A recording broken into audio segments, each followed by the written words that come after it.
Bonjour tout le monde, j'espère que vous allez bien. Alors aujourd'hui, on va commencer un nouveau chapitre, la reproduction asexuée chez les plantes, pour tronc commun Sciences Bio. Donc commençons par cette introduction. Alors les plantes à fleurs et les plantes sans fleurs se multiplient à l'aide de la reproduction sexuée. Elles peuvent également se reproduire naturellement sans l'intervention de cellules sexuelles, c'est-à-dire de manière asexuée. Ce mode de reproduction s'appelle la multiplication végétative. Donc les questions qui se posent, en quoi consiste la multiplication végétative et comment s'effectue-t-elle? Et aussi, quelles sont ses applications et quel est son intérêt dans le domaine agricole?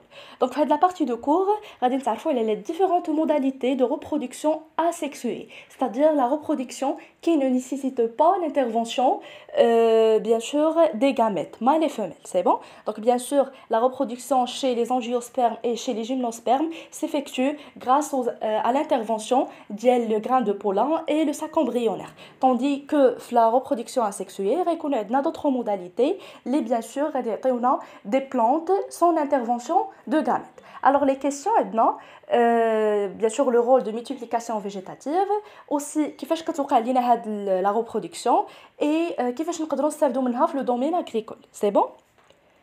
Alors, commençons par les différentes formes de multiplication végétative. On va commencer par un stolon.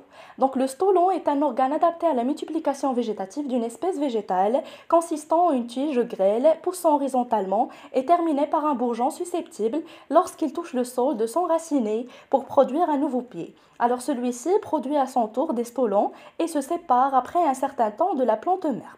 Donc bien sûr, le stolon est l'organe végétatif qui est capable de donner une plante identique à la plante mère. C'est bon? Donc le stolon, bien sûr, il va pousser le sol, il une autre plante.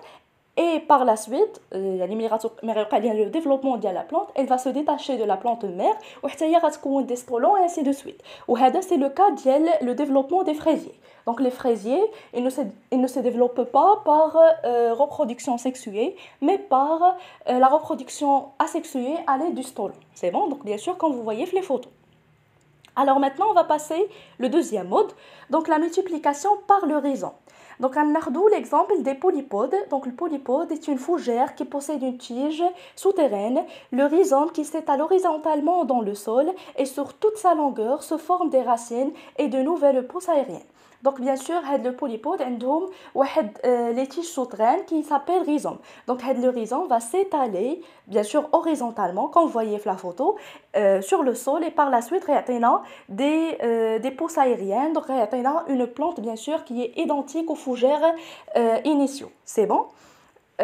Donc, bien sûr, le rhizome est une tige souterraine horizontale gonflée de réserves nutritives. Sur toute sa longueur, à intervalles réguliers, se forme de racines adventives. C'est bon?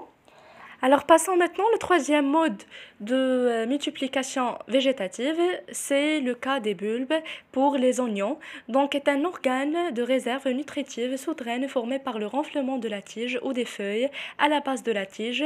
Le bulbe porte un bourgeon central qui se développe pour donner une nouvelle plante.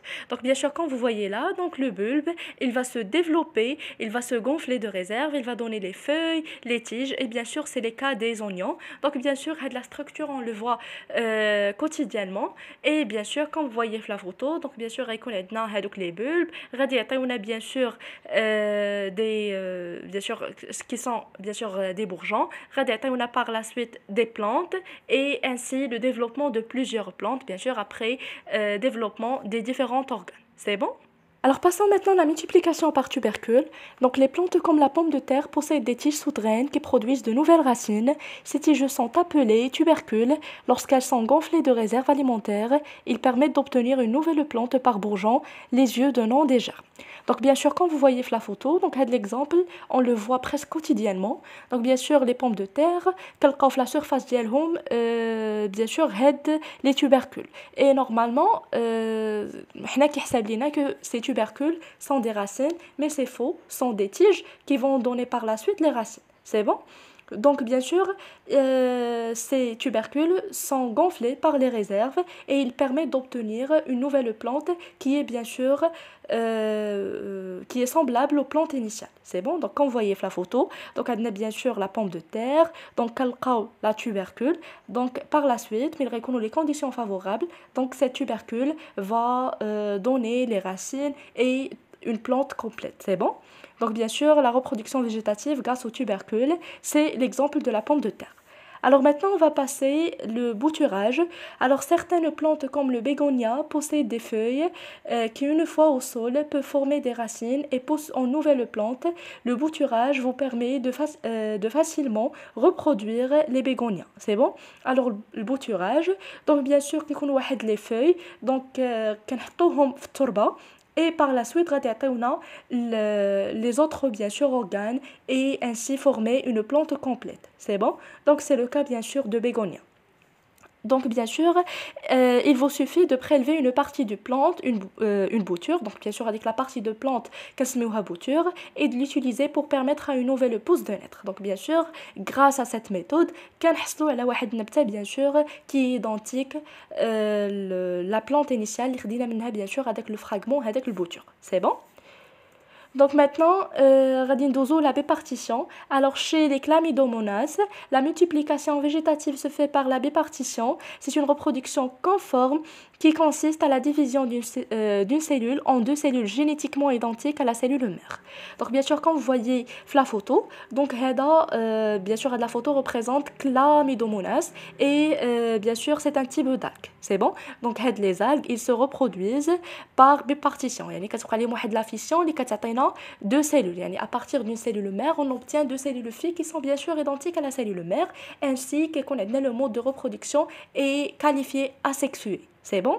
Donc, en se basant sur les documents ou là les données de ce document, citer les différents modes de la multiplication végétative et indiquer ces organes, bien sûr, ou là, les organes qui interviennent. C'est bon? Donc, bien sûr, on a vu pas mal de modes de reproduction asexuée. Donc, on a vu la bipartition, bouturage, la multiplication par tubercule. Donc, on a vu les bulbes, les rhizomes et aussi le stolon. Donc bien sûr, les différents organes intervenant de la reproduction asexuée. Donc bien sûr, alors comme vous voyez là, donc les végétaux se reproduisent asexuellement donnant des plantules qui ressemblent à la plante mère. C'est la multiplication végétative ou la asexuée qui peut être faite par des tiges, des racines ou des feuilles qui peuvent se transformer en organes de réserve comme les rhizomes, les tubercules ou les bulbes. Alors ces structures végétatives possèdent des bourgeons qui leur permettent une multiplication végétative naturelle. Alors des feuilles ou des tiges aériennes, c'est-à-dire des stolons, qui sont des organes aériennes dont le contact avec le sol permet l'enracinement et le développement d'une nouvelle plante identique à la plante mère. Bien sûr, c'est le cas des stolons. Donc on a vu que grâce aux stolons, donc bien sûr on peut avoir une plante qui est identique à la plante mère, bien sûr suite aux enracinements le stolon, bien sûr sur le sol. Alors les bulbes et les propagules qui sont les organes capables de régénérer de nouvelles plantes. Donc bien sûr les bulbes et les propagules ça qui attendent des nouvelles plantes. Donc on n'a pas cité ce cas fait les documents. حيت أكثرية كنركزوا على les stolons, على les rhizomes et bien sûr على la bipartition et aussi على les bulbes. Bien sûr les شفنا في le cas ديال les oignons et tubercules bien sûr على les pommes de terre. Alors, des cellules spécialisées qui se multiplient par bipartition pour donner une nouvelle plante. Bien sûr, c'est le cas de Chlamydomonas, bien sûr, qui est un algue, et bien sûr, grâce au unicellulaire. Donc, c'est très important, un algue unicellulaire, il est constitué d'une seule cellule. Et grâce aux bipartitions, grâce à une seule cellule, il peut donner, bien sûr, une multitude de cellules. C'est bon? Donc maintenant, on va passer les structures histologiques intervenant dans la multiplication végétative. Alors, c'est quoi l'histologie? Donc l'histologie, c'est une science qui étudie les tissus. Donc غادي نتعرفوا على هاد les tissus اللي كيدخلوا لينا bien sûr في la multiplication végétative عند les plantes. Alors les organes végétaux qui assurent la multiplication végétative forment les bourgeons. À l'extrémité du bourgeon apical se trouve un amas de cellules indifférenciées qui se multiplient activement. Ils forment le méristème. Alors les méristèmes se situent aussi à l'extrémité des racines, à l'aisselle des feuilles. Les cellules de méristème se divisent activement, mais leur nombre ne change pas.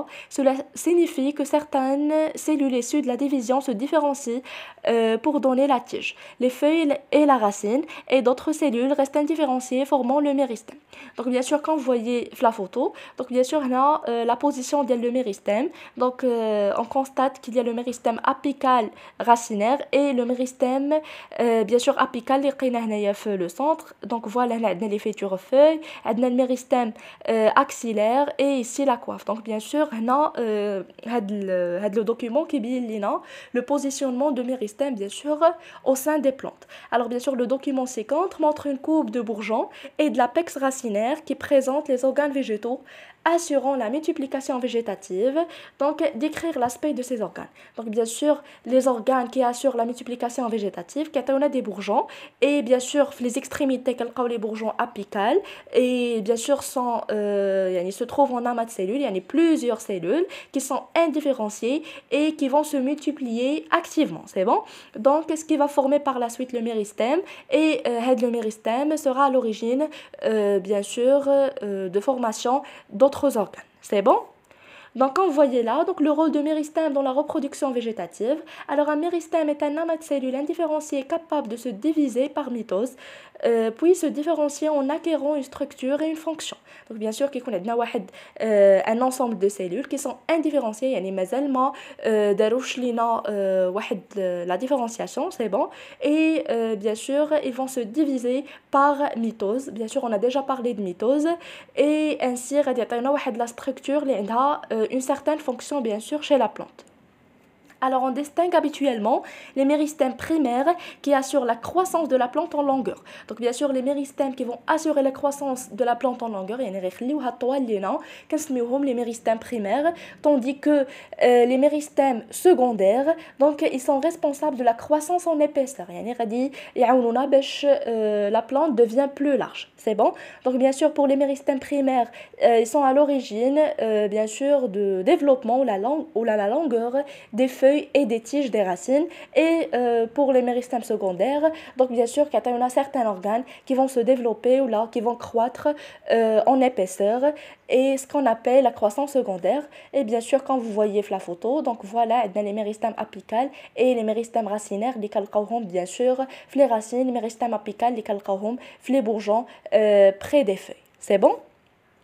Alors, passons maintenant les facteurs chimiques intervenant de la multiplication végétative. Alors, je vous de l'expérience باش نتعرفوا على شنو هما les facteurs chimiques اللي غادي يدخلوا لينا في هاد la multiplication végétative, bien sûr, عند هاد les plantes ou bien sûr هاد les modes, bien sûr, de reproduction qu'on a vu tout à l'heure. Alors, on mesure l'élongation de portions d'une jeune tige de soja placée dans un milieu liquide, aéré et renouvelé avec ou sans l'auxine. Alors, l'auxine, c'est l'hormone végétale synthétisée au niveau des bourgeons. Donc, bien sûr, les bourgeons ont un rôle de synthèse d'auxine, et l'auxine, c'est l'hormone qui a un rôle très important. Bien sûr, il y a un livre cette expérience. Alors, le résultat de cette expérience est présenté par la figure 1. Donc, bien sûr, on a figure 1 et figure 2. Et bien sûr, les résultats de l'expérience réalisée afin de mettre en évidence le rôle important d'auxine, bien sûr, qui est une hormone plutôt végétale. C'est bon? Alors, la figure 2 montre l'influence de la concentration des tissus en auxine sur l'élongation de différents organes d'une plante. C'est bon? Donc, غادي نتعرفوا على تأثير ديال la concentration de l'auxine, bien sûr, sur l'élongation des différents organes chez la plante. Alors, en s'appuyant sur les données de la figure 1 et 2, déduire l'effet de l'auxine sur les plantes et la relation entre la concentration de cette hormone et son effet sur les organes intervenants dans la multiplication végétative. Alors, bien sûr, comme le premier document, donc bien sûr, l'élongation en millimètres et bien sûr, par rapport au temps, bien sûr, les minutes, et radin choufou, bien sûr, le développement avec l'auxine, en présence de cette hormone et son auxine. Donc, bien sûr, quand je vous oublie, le développement est très important avec l'auxine, bien sûr, avec le passage du temps, tandis que sans auxine, le développement, bien sûr, qui est considérable. C'est bon? Et ici, bien sûr, la concentration d'auxine par gramme par millilitre. Et bien sûr, on va voir l'élongation. Donc, l'élongation des différents organes est différente. Bien sûr, on dépend de concentration d'auxine. C'est bon? Donc voilà, passons maintenant à la réponse. Alors, la plante produit l'auxine, qui est une hormone agée à distance et à faible dose, synthétisée au niveau des bourgeons. Cette hormone contrôle la croissance de la plante. Lorsque l'auxine est ajoutée dans le milieu, bien sûr la figure 1, on constate une augmentation remarquable de la vitesse de croissance après un temps de latence de 15 minutes. Donc bien sûr, le temps de latence, c'est le temps de préparation des cellules, c'est bon? Donc bien sûr, une fois la plante radiate l'auxine, une hormone qui est favorable pour la croissance. Donc bien sûr غتكون عندنا le développement غتكون عندنا واحد la croissance très importante. Alors la concentration élevée de l'oxyne au niveau des zones proches au lieu de sa synthèse induit l'élongation des cellules tiges et par conséquent croissance de la plante. Alors l'oxyne assure aussi la différenciation des cellules permettant ainsi l'apparition de différents organes de la plante. Donc bien sûr l'oxyne a واحد الدور مهم في la différenciation et ainsi l'apparition des organes. يعني غتعطينا واحد الأعضاء عند النبتة. C'est bon. Donc les organes végétaux intervenant dans la multiplication végétative permettent sous l'effet d'oxyne la formation de nouvelles plantes entières. Donc bien sûr le but de cette expérience ou de ces deux expériences c'est de connaître le rôle important de cette hormone bien sûr la reproduction asexuée. Donc bien sûr en présence d'oxyne donc les organes végétaux qu'on a vu donc bien sûr ils vont se développer ainsi ils vont donner bien sûr des organes donc les tiges, les racines, les feuilles. Donc l'oxyne favorise la reproduction asexuée bien sûr végétative. C'est bon? Donc passons maintenant aux applications de la multiplication végétative dans le domaine agricole. Donc bien sûr les différentes méthodes qu'on a vues de reproduction asexuée غادي نتعرفوا على الدور ديالهم وكيفاش نقدروا نستافدوا منهم ونطبقوهم في le domaine agricole. Alors on utilise depuis longtemps la multiplication végétative naturelle des végétaux pour obtenir de nombreuses plantes en agriculture et en horticulture. C'est bon? Pommes de terre, ail, fraisiers, etc. Alors, ou en floriculture, l'iris, la narcisse, dahlia, etc. Donc, bien sûr, la multiplication végétative, soit pour donner bien sûr des légumes ou des fruits, et aussi pour donner des roses. C'est bon? Alors, mais on sait également comment réaliser une multiplication végétative artificielle. On utilise ainsi différentes techniques traditionnelles, mais également des techniques plus récentes. Donc, on a des techniques utilisées, bien sûr, afin de réaliser la reproduction asexuée et le domaine agricole. Donc commençons par les méthodes traditionnelles يعني les méthodes اللي نقدروا نديروهم يعني كيكونوا ساهلين ما كياخذوش بزاف ديال المعدات etc. Donc on va commencer par le bouturage. Donc on a parlé déjà du bouturage وغنتعرفوا عليه اكثر في هاد la partie. Alors le bouturage consiste à placer en terre un fragment de végétal, la bouture. Donc on a le fragment من هذيك la plante et on va la placer sur terre. Alors ce fragment de végétal est souvent un morceau de tige portant des bourgeons. Donc et c'est très important يكونوا des bourgeons. Au niveau de bourgeons كنلقاو les méristèmes et les méristèmes qui vont développer par la suite des organes végétaux. C'est bon? Donc bien sûr هاد les bourgeons donc bouture de géranium, de rosier etc. Donc ça dépend حنايا la plante اللي بغينا نديروا ليها البوتورage et باش تعطينا واحد la plante وحده اخرى. Alors, mais elle peut être aussi une feuille, bouture de Saint-Paulia, bégonia, etc. Donc, le bouturage, soit qu'on a des bourgeons, sinon on a des feuilles, le cas de bégonia qu'on a vu tout à l'heure, et on va le poser sur le sol, et ainsi on va constater le développement ou l'apparition d'une plante. Donc, quand vous voyez ici, de la photo, donc bien sûr, on a une plante, donc à l'aide de ciseaux, donc on va couper des fragments, des boutures, et on va les poser sur sol.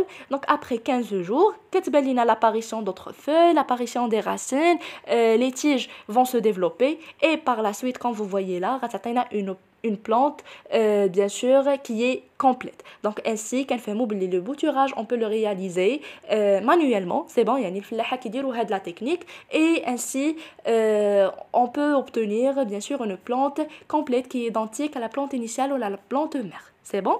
Passons maintenant à l'autre technique, donc macrotage. Alors le macrotage, le marcotage. Je m'excuse, le marcotage consiste à incliner vers le sol une tige reliée à la plante mère. La tige est ensuite enterrée sur une partie de sa longueur. Au contact de la terre humide, des racines apparaissent sur cette tige. Une nouvelle plante est ainsi formée. Pour isoler cette nouvelle plante, on coupe la tige qui la relie à la plante mère. Ce procédé est utilisé pour le rosier, le grosier et le jasmine, etc. Donc bien sûr le marcotage donc bien sûr نديروا واحد l'inclinaison يعني غادي نميلوا واحد la tige qui est bien sûr encore reliée à la plante mère. Donc غادي نميلوها et on va l'enterrer يعني غادي نحفروها وغنديروها تحت التربه. C'est bon?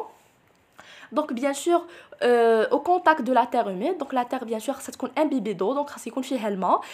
Des racines apparaissent يعني غيبانوا لينا les racines غتبان لينا la tige etc. ainsi كنحصلوا على une nouvelle plante comme vous voyez في la photo. Donc bien sûr خدينا la plante من هذيك la tige par la suite كتبان لينا bien sûr l'apparition des racines etc.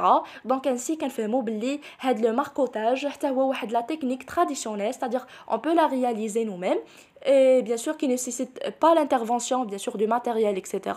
et en même temps qui est efficace ou كتعطينا des plantes qui sont identiques aux plantes mères ou là aux plantes initiales. C'est bon? Passons maintenant à la dernière technique, bien sûr, des méthodes traditionnelles de reproduction asexuée, c'est le greffage. Alors le greffage consiste à implanter un fragment de végétal, le greffant sur un autre végétal, ce qu'on appelle le porte-greffe, plus résistant. Le greffant se développe sur le porte-greffe en donnant des rameaux, des feuilles, des fleurs, puis des fruits. La greffe est surtout utilisée pour les arbres fruitiers et pour la vigne. C'est bon? Donc bien sûr كنلقاو هنايا واحد bien sûr واحد le fragment de végétal, ce qu'on appelle le greffant. Donc on va l'implanter sur le porte-greffe, c'est bon quand vous voyez la photo, et par la suite le porte-greffe bien sûr il doit être très résistant. Donc bien sûr غادي نزيدو عليه هاد الخيط comme vous voyez là يعني باش نقدروا نثبتوا هذاك le greffant على le porte-greffe, et par la suite elle va développer un arbre. Imaginez غيعطينا واحد الشجره qui est bien sûr géante. Donc bien sûr la technique est utilisée pour donner des arbres fruitiers, يعني اللي غيعطيونا des fruits par la suite. C'est bon? Donc maintenant on va passer les méthodes plus récentes. Donc bien sûr on a parlé des méthodes traditionnelles, on a cité le cas de bouturage, de marcottage, c'est bon, et dernièrement le greffage. Alors maintenant on va parler de micro-bouturage. C'est bon, micro-bouturage, يعني عندنا intervention des boutures qui sont de petite taille. C'est bon? Alors la culture in vitro ou en éprouvette, donc les éprouvettes qu'on voyait sur la photo, est apparue plus récemment. Cette technique consiste à prélever un bourgeon végétal d'environ 0,1 mm que l'on met ensuite en culture dans un milieu favorable. On obtient une microbouture que l'on fragmente. Les fragments cultivés donnent de nouvelles microboutures. Le microbouturage peut se répéter toutes les 4 semaines. À partir d'un seul fragment végétal, on obtient en un an 200 000 à 400 000 individus identiques. On peut appliquer la culture in vitro à de nombreuses plantes, les rosiers, les pommes de terre, les framboisiers et les fraisiers. C'est bon? Donc bien sûr, هاد la méthode, le micro-bouturage. Donc on a le fragment, c'est bon, le bourgeon qui est environ de 0,1 mm. Imaginez, يعني vraiment il est infiniment petit. Donc bien sûr, هاد le fragment, on va le mettre en culture. C'est bon, يعني غنديرو فواحد le milieu favorable, غنديرو في هذوك les éprouvettes اللي كتشوفوا ici في la photo. Donc في هاد l'expérience, on a pris bien sûr un bourgeon à partir des rosiers. C'est bon, يعني la plante اللي غتعطينا les roses. Donc bien sûr خدينا هذوك les fragments, درناهم en culture des éprouvettes, et par la suite ils vont se développer et غادي يعطيونا des roses, يعطيونا des plantes qui sont identiques bien sûr aux plantes mères, et bien sûr عندهم les mêmes caractères héréditaires. C'est bon?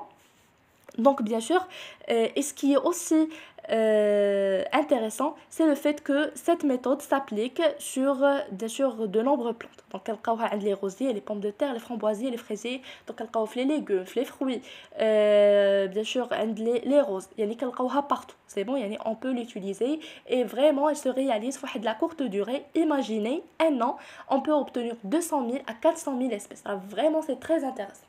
ايماجيني يعني في عام واحد من واحد الفراغمون اللي صغير تقدروا تحصلوا على 200 الف حتى 400 الف نبته. فريمون زعما شي حاجه اللي زوينه بزاف واللي كتستعمل في لو دومين اغريكول واللي كسهلات بزاف ديال الامور على الفلاحين. سي بون. Donc maintenant on va voir la culture in vitro de la pomme de terre. Bien sûr c'est la même technique ولكن هاد المره ديال la pomme de terre. Donc bien sûr في le cas ديال les rosiers on a pris bourgeon. Donc maintenant on va prendre donc bien sûr un bourgeon ولكن bien sûr من هاد les tissus de tigelles stérilisés. C'est bon, donc la culture in vitro de la pomme de terre se fait à partir d'un tissu de tigelles stérilisé. Donc les repiquages successifs permettent la production d'un grand nombre de plantes ou vitroplantes mises en culture sous serre pour optimiser leur développement avant de les transférer en champ. Donc, le micro-bouturage est une multiplication végétative in vitro. C'est une culture de morceaux de plantes dans un milieu synthétisé, sels minéraux, hormones végétales comme l'oxyde. Donc, bien sûr, ça donne un milieu اللي غادي يكونوا فيه الأملاح المعدنية وغادي يكونوا فيه bien sûr les hormones. Bien sûr, on a parlé de rôle chimique des hormones et on a cité le cas d'oxyde, bien sûr, qui favorise la multiplication asexuée chez les végétaux. Alors, dans des conditions stériles et un environnement contrôlé, donc bien sûr, on doit contrôler le milieu, donc ça compte bien sûr faire toutes les conditions favorables au développement de la plante et aussi stérile, يعني خاصو يكون معقم. Donc, par microbouturage, on peut produire des milliers de plantes identiques aux clones qui ont gardé des mêmes caractères héréditaires de la plante mère.